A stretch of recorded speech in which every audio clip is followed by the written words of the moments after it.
خبر آپ کو دیں کہ ایران نے اسرائیل کو اپنے کونسل خانے پر حملے کا جواب دے دیا ہے۔ ایران نے شام میں ایرانی کونسل خانے پر حملے کا بدلہ لینے کے لیے اسرائیل پر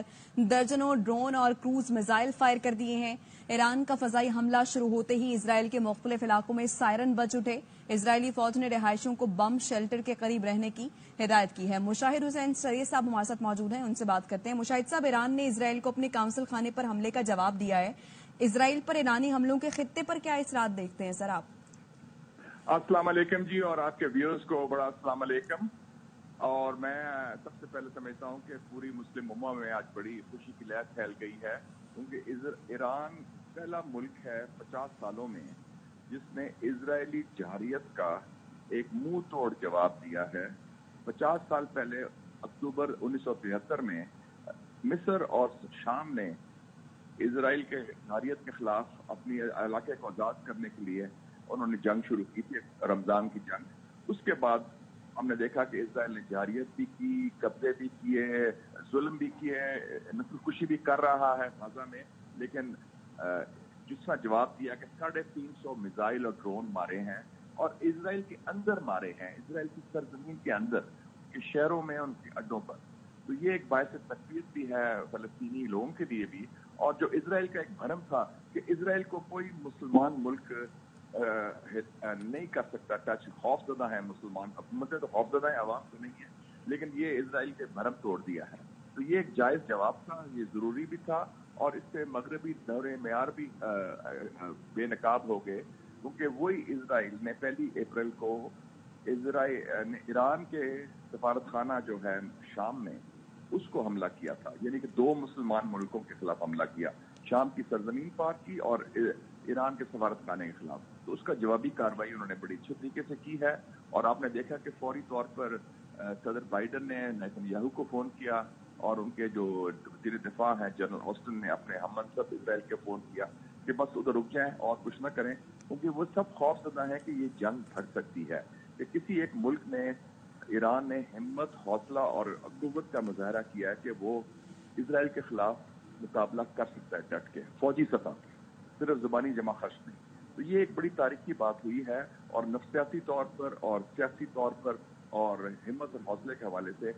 مسلم امہ کے عوام جو ہیں ان میں ایک خوشی کی لہر ضرور پھیلی ہے۔ تو مشاہد صاحب، اسرائیل خطے کا امن خراب کرنے پر تلا ہے، یہ کہیے گا کہ پہلے اسرائیل نے ایران کے کونسل خانے پر حملہ کیا، پھر جواب دیا گیا ایران کی جانب سے۔ امریکہ نے بھی، اب صدر بائیڈن کی جانب سے یہ بیان آیا ہے کہ اب ہم ساتھ نہیں دیں گے، صاف انکار کر دیا انہوں نے ساتھ دینے کا۔ تو امریکہ اور دیگر اتحادیوں کا اس صورتحال میں کیا کردار دیکھ رہے ہیں آپ؟ لیکن یہ بڑی امپورٹنٹ بات ہے کہ امریکہ نے کیوں اب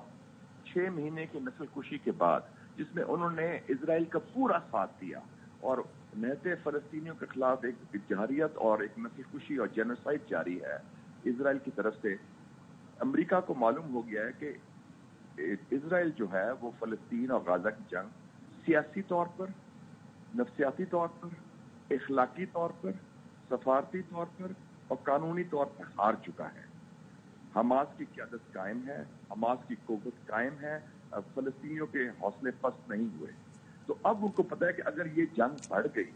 تو آگے الیکشن بھی آ رہا ہے بائیڈن کا، اور وہ الیکشن بھی ہارے گا، اور ویسے بھی مغربی ممالک کا جو ایک ان کی کال آف فیل میں اتنا تضاد ہے کہ لوگ کہتے ہیں کہ دورے میں معیار ہیں، یہ منافقت کر رہے ہیں، مصلحت کر رہے ہیں، لوگوں کو کہتے ہیں انسانی حقوق کی بات، لوگوں کو کہتے ہیں جمہوریت کی بات، آزادی کی بات، اور ادھر ایک اسرائیل ایک جو جارح ہے، جو وار کرمنل ہے نیتن یاہو، اس کا ساتھ دے رہے ہیں۔ اور نیتن یاہو کا مسئلہ یہ ہے، جو وزیر اعظم ہے اسرائیل کے، کہ وہ خود بھی ان کو معلوم ہے کہ جس دن یہ جنگ ختم ہوئی تو ان کی حکومت بھی اس دن ختم ہو جائے گی، کیونکہ اسرائیلی عوام بھی اس کے خلاف ہو گئی ہے کہ 6 مہینے میں آپ نے کیا ہے۔ ہمارے بندے ابھی بھی پکڑے ہوئے ہیں انہوں نے، حماس کو آپ نے پتہ نہیں کیا، اور حماس ایک ریاست تو نہیں، ایک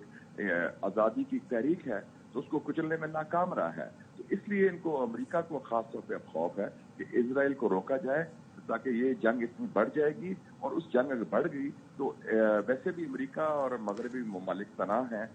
اور مسلم امہ اور مسلم آپ جنگ بڑھنے کی بات کر رہے ہیں مشاہد صاحب، تو اگر یہ جنگ بڑھ جاتی ہے تو دنیا کو اس سے کیا نقصان ہوگا، اور اس صورتحال سے نکلنے کے لیے اقوام متحدہ اور عالمی طاقتوں کو کیا کردار ادا کرنا چاہیے؟